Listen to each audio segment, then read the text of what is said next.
تہجد کے وقت خاموش آنکھوں سے آنسو اور اللہ کے سامنے بیٹھے بے بس انسان کی فریادیں کبھی ضائع نہیں ہوتی۔ تہجد کے نفل بڑے پیارے ہوتے ہیں۔ ادھر التجائیں، ادھر قبولیت، ادھر سجدے، ادھر معجزے۔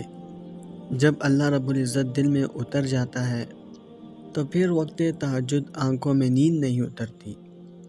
تم سوچتے ہو کہ درد کی شدت سے جاگ رہے ہو، مگر دراصل وہ درد تو محض تم سے ملاقات کا بہانہ ہوتا ہے۔ جیسے ہنساتا اور رلاتا اللہ رب العزت ہے، ویسے ہی جگاتا اور سلاتا بھی وہی ہے۔ اور کچھ راتیں وہ نیند سے خالی رکھتا ہی اس لیے ہے تاکہ اس کا بندہ اس سے باتیں کرے۔ جب کوئی اس سے نہیں مانگتا تب اس کا بندہ اس سے مانگے، اور پھر جو کسی کو بھی نہیں ملا وہ تمہیں عطا کر دیا جائے۔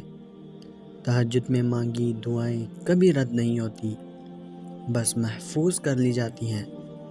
جو آپ مانگ رہے ہو وہ نہ ملے تب بھی وہ کبھی نہ کبھی مل جایا کرتا ہے، یا پھر اس سے بہتر چیز آپ کے لیے لکھ دی جاتی ہے۔ آپ کے ہاتھ خالی نہیں لوٹائے جاتے، اللہ ہمیشہ بڑھ کر عطا کرتا ہے۔ تہجد وہ واحد نماز ہے جس کے لیے اذان کی آواز مسجد سے نہیں دل سے آتی ہے۔ تہجد کی نماز اللہ رب العزت کو بہت پسند ہے۔ ویسے بھی رات کے آخری پہر میں اللہ آخری آسمان پر آتا ہے اور آواز لگاتا ہے کہ کوئی ہے جو مجھ سے اپنے گناہوں کی معافی مانگے اور میں اس کو معاف کر دوں۔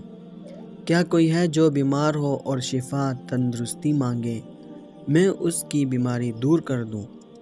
کیا کوئی ہے جو رزق کا سوال کرے، میں اس کی تنگ دستی کو دور کر کے اس کے رزق میں اضافہ کر دوں۔ دیکھو اللہ کتنا مہربان ہے ہم پر۔ اللہ تو خود کہتا ہے مانگ جو مانگنا ہے، تو پھر تم مانگو۔ اللہ کو تمہارا مانگنا اچھا لگتا ہے، تم پریشان کیوں ہوتے ہو؟ کیا اس کی قدرت پر یقین نہیں تم کو؟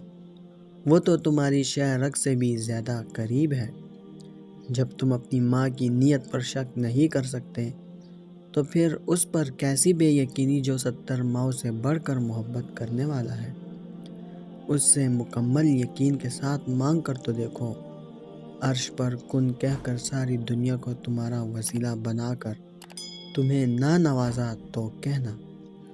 جب تہجد کے وقت کن کی فریاد کی جاتی ہے نا تو فیکون کی نوازشیں کر دی جاتی ہے۔ وہ رب آنسو بھی پڑھ لیتا ہے۔ اگر بول نہیں سکتے تو رو لیا کرو۔ ایک بار حسن بصری رحمۃ اللہ علیہ سے پوچھا گیا، تہجد گزاروں کے چہرے اتنے خوبصورت کیوں ہوتے ہیں؟ فرمایا، انہوں نے اپنی خلوتیں رحمان کے نام کر دی تو اس نے انہیں اپنے نور سے منور کر دیا۔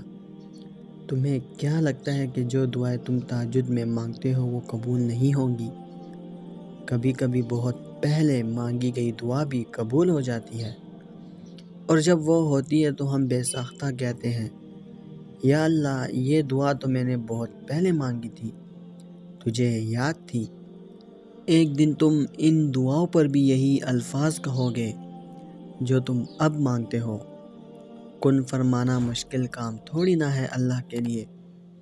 جب وہ کن فرماتا ہے تو پس سب ہو جاتا ہے اور چیز وجود پا جاتی ہے۔ اللہ رب العزت نے اتنا سکون کائنات کے کسی وقت میں بھی نہیں رکھا جتنا تہجد میں رکھا ہے۔ تہجد ایسا پردہ ہے جو تمہارے اور اللہ رب العزت کے درمیان حائل ہونے والے فاصلے سے اٹھ جاتا ہے، تاکہ نہ تمہارے مانگنے میں مشکل آئے اور نہ اس کی عطا دیکھنے میں۔ فرض نمازیں محبت کی دین ہوتی ہیں، مگر تہجد کا سجدہ وہی کرتا ہے جس نے عشق کیا ہو۔ تو اگر اللہ رب العزت تمہیں تہجد تک لے آیا ہے تو جان لو کہ اس نے تمہارے لیے عشق کو چن لیا ہے، یعنی تمہارے لیے خود کو چن لیا ہے، اور اس نے تمہاری ہر فریاد پر کن کا ارادہ باندھ لیا ہے۔ اور اگر تمہارے نصیب میں بہتر ہوا تو تمہاری تہجد کی دعاؤں کی وجہ سے تمہیں وہ جلد حاصل ہو جائے گا جس کا تمہیں انتظار ہے، جس کے لیے تم روتے ہو، جس کے لیے تم راتوں کو اٹھ اٹھ کر دعا مانگتے ہو، انشاءاللہ۔